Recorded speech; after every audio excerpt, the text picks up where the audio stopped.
पुढची आणखीन एक महत्त्वाची बातमी आता आपण पाहूया। मराठी समालोचनाच्या मुद्द्यावरनं महाराष्ट्र नवनिर्माण सेनेचे पदाधिकारी आज थेट हॉटस्टारच्या लोअर परळ इथल्या कार्यालयात धडकले। मराठी समालोचनाच्या मुद्द्यावरनं मनसेने आक्रमक भूमिका घेतलेली आहे। हॉटस्टारच्या अधिकाऱ्यांना मनसे नेते अमेय खोपकर यांनी जाब विचारला। हॉटस्टारवर मराठी समालोचन का नाही हा जाब त्यांनी संबंधित अधिकाऱ्यांना विचारलाय। आम्ही भेटायला नाही, धमकी द्यायला आलो। महाराष्ट्रात फक्त मराठी माणसानंच माच करायचा, परप्रांतीयांनी दादागिरी करायची नाही, असं अमेय खोपकरांनी म्हटलंय।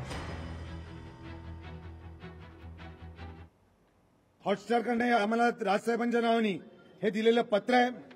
याच्यामध्ये आता त्यांना मी वेळ देतोय त्याची कॉमेंट्री, त्यांचा सेटअप करायला, पण आता लवकर आयसीसी चॅम्पियन ट्रॉफी सुरू होते, तेव्हा त्याच्यापासून हॉटस्टारवर मराठी भाषेमध्ये देखील समालोचन होणार हे त्यांनी आम्हाला ग्वाही दिलेलं आहे। आणि तुमच्या चॅनलच्या माध्यमातून एकच सांगतो, महाराष्ट्रामध्ये माज हा फक्त मराठी माणसांनीच करायचा, इतर लोकांनी आमच्यावर दादागिरी करायची नाही।